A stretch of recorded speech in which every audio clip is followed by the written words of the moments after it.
Alright, I'm here to espouse my opinion about something that's political, but not real political. It's video game politics. Let's talk about Nintendo. Oh, what an abusive relationship that has been for a long time. I don't know why anyone still really can trust them, since they've totally fucked their third-party support ever since the 90s with the Nintendo 64. And third-party support's still been pretty much terrible since then. Weird, right? Huh. Other than on handhelds, and even then, the Switch is only half handheld. We'll get to that, though. We'll talk about the Switch in a second, which is the main thing to get to. But I'm going to just talk about hardware in general before I get to the point. Here's the PSP Go. What can this do, you're asking? Why do I have this? What's the point? Okay. There exists a full port of Quake for this, so it can run Quake. Or, I can use the PS1 level functionality where it will run a port of Doom. Cool, right? But that requires mild PS1 emulation, although the hardware in this is slightly similar to PS1 hardware. So it's not that hard to make that jump. But on the same hardware, there's no way I can play the Super Nintendo port of Doom, because the Super Nintendo doesn't like emulating on this hardware very well at all. Sega Genesis? Fine. Game Boy Advance? Fine. In fact, I can play the Game Boy Advance version of Doom, because its architecture is closer to how this works, and so it's less of a leap for it to be emulated. Hardware's fucking weird. So why did I talk about that? Well, that'll come up in a second, but keep that in your memory, because that's important. Very important. It's very important that you remember what hardware's like, because it helps you predict the next hardware. Because believe it or not, you can predict hardware reasonably, because it's math. It doesn't usually make these massive leaps, especially if it's going to be mobile, and it's going to be a console sold to masses at a reasonable price. That's what it has to be. And right now, the best point of that would be the Shield tablet. So let's talk about the Shield tablet. Let's imagine that the Nintendo Switch is essentially a Shield tablet. Okay. That's got Tegra in it. Now, what does that do? The best thing I can think of off the bat is Half-Life 2. There's probably other games that have been ported at this point, maybe. That game runs, at best, I think at 1080, and then I believe it can do a bit over 50 frames, usually 60, but it can dip. Or you can put it on a mode where it looks a little worse, and then it gets consistent 60, but it's very close. It's better than a lot of the console ports, actually. I'm not knocking it at all, but it's not the same as PC, where I can take my PC in my room, which is, yeah, powerful. Not gonna joke. Run fucking hundreds of frames per second, no problem. Who cares, right? Makes sense, but... So they showed Skyrim on this thing, specifically while it's in tablet mode, so that means there's no buff, it's in the tablet. Let's note what the fuck we have to pump into this thing.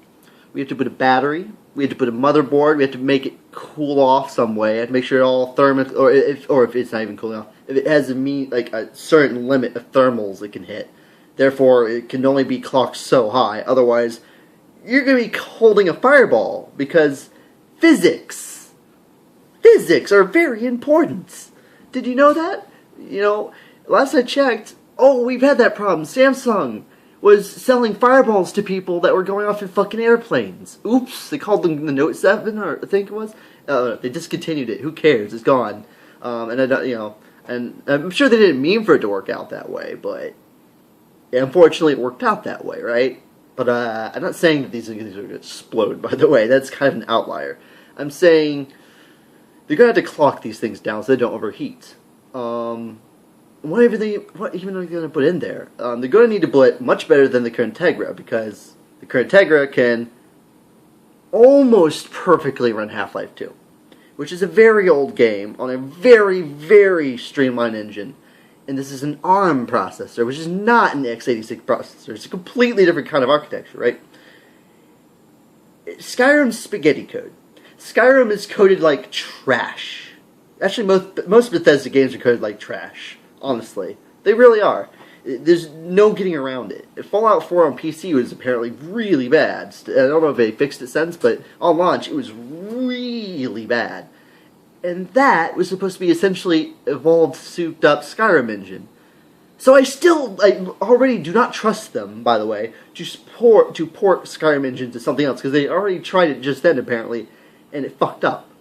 I don't trust them to make a more streamlined engine. I don't think that Bethesda has strengths. Streamlining engines is absolutely not one of their strengths. It really isn't. So you see this thing playing Skyrim on a plane.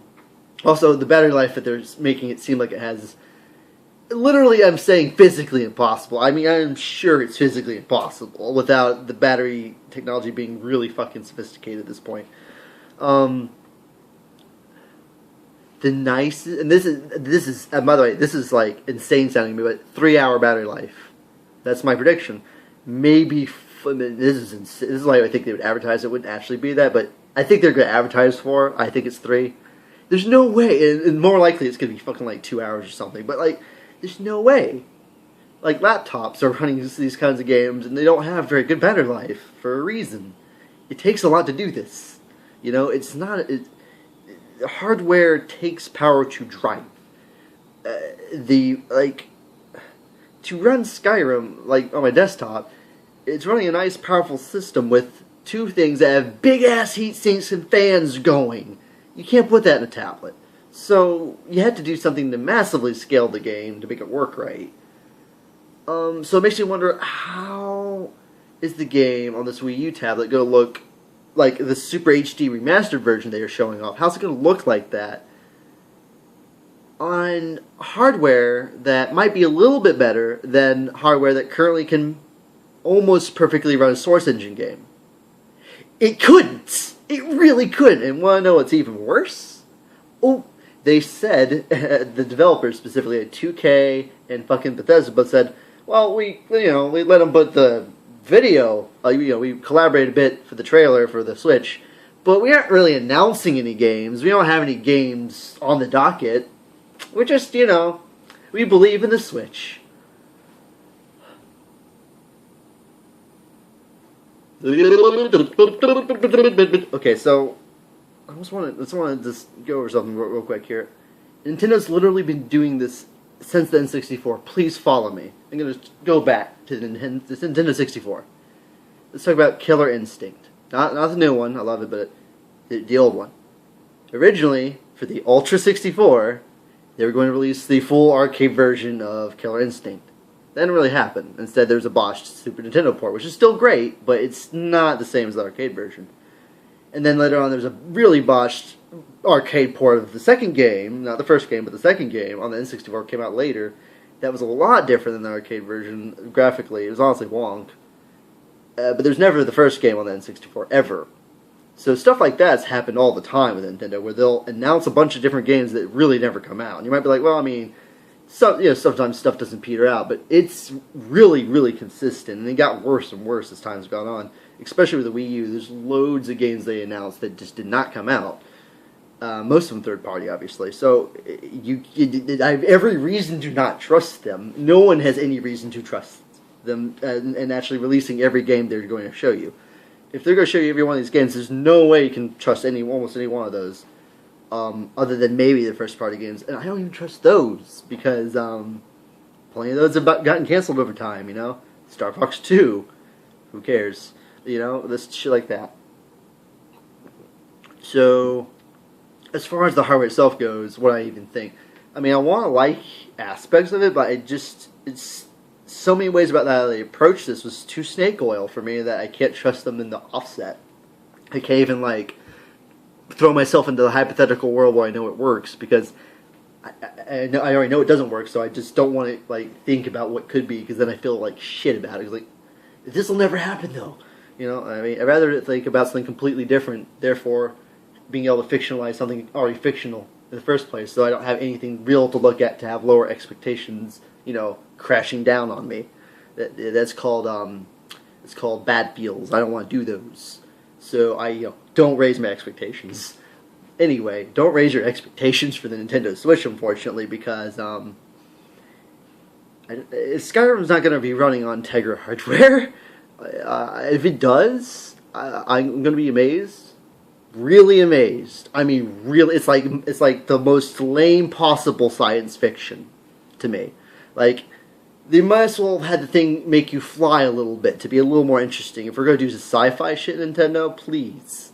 Have it, like, glow radiation and then power things like a pylon, like a gun to kill me, please. I don't want